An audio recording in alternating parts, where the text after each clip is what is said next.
Now, several civil society organizations are challenging the new regulations which determine the eligibility of people who receive the Social Relief of Distress grant. The new measures may exclude individuals who were previous recipients. These groups, the civil society groups, believe that the exclusion of millions of people will have a devastating impact on the livelihoods of those in serious need of the grant. Government has stated that the financial resources are behind some of the new measures. Effectively, they don't have enough money. So hashtag Pay the Grant activist Francina Nkosi will join us now for more on this story. Francina, I mean, it's such a devastating story for the people for whom this is really just that small line of defense against abject poverty and hunger. Little as it is, this 350 Rand made a massive difference. Thank you for having me, and greetings to everyone.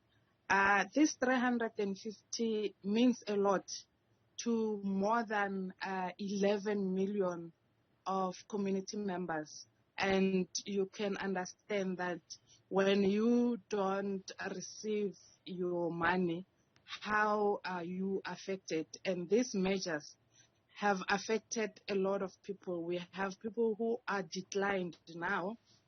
Some, they are saying they have alternative funds, and while they don't have those funds.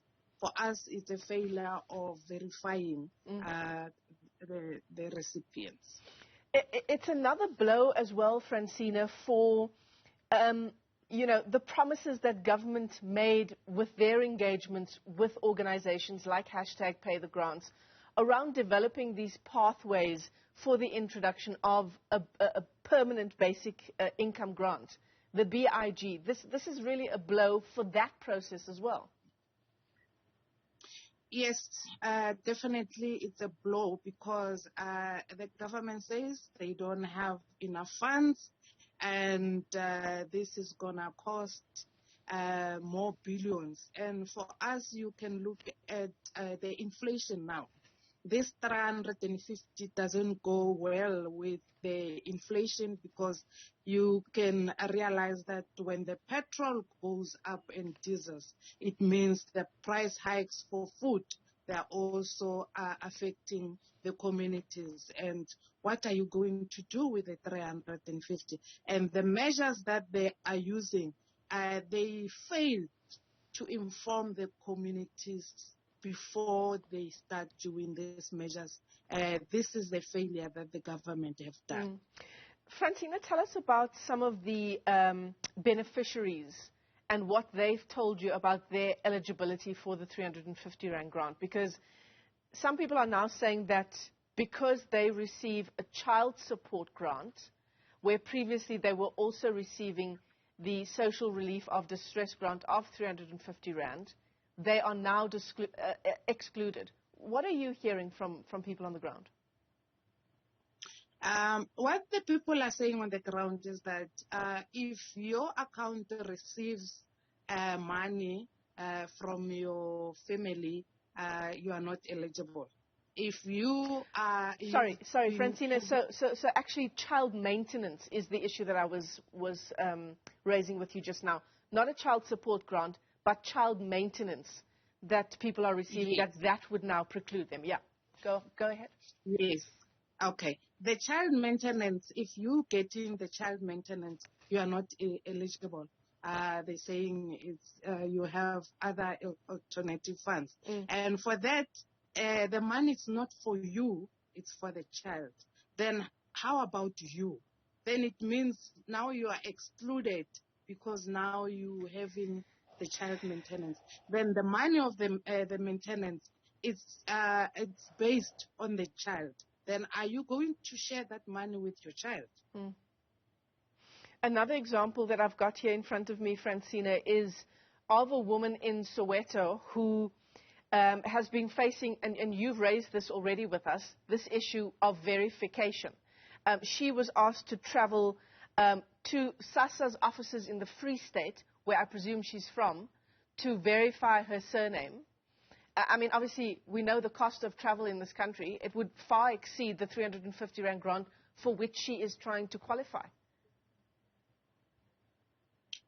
Yes, that is a serious challenge, because if they request you to come and verify and you need to spend more than that 350, then it's a big challenge. Why can't they use another measure for verifying online? Because for you to travel to go and verify, it's another money, but they don't see that as a challenge for them, because they want to do their work the way they feel it's fit for them, but it's not fit for poor communities. Yeah, another example here is of someone who incorrectly was declined for the social relief of distress grant because she's listed as receiving UIF, which she says is incorrect. So this issue of verification, Francina, is a major one, and if we can get to the bottom of it, that will go a long way in helping communities.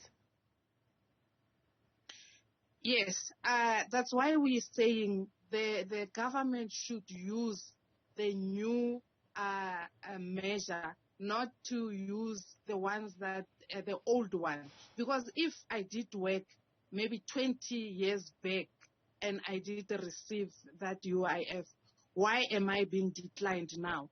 It means they need to update their system and also make sure that whatever they verify is legit. Yeah. Because for us it's not. Absolutely. They just claiming to being a legit verification. For us, we want a proper one, and also they need to do a clear plan on how they're going to pay people their 350. So let's go back to this issue of exclusion, Francina. Hashtag Pay the Grants is one of the activist organizations that wants to legally challenge this decision by government. What are the steps you're now going to take to try and fight this decision? Okay. We have formed as more than 4 organizations. We have the Center for Applied Legal Studies with us there, and we've already issued our complaint, and we going forward with litigation, because for us we feel that we need to stand for the community so that the government can do the right thing. Because if you can't take the government to court and you can't win anything, for us we want communities to receive their money the way they should, and they don't need to tell us that we want to verify like this. We want things that will be clear. We want communities to be consulted and be told this is how we're going to do things. You know, we want the free, prior, and informed consent so that they can be able to do their work properly. Francina Nkosi, hashtag Pay the Grants activist. Thanks very much for joining us this Friday morning.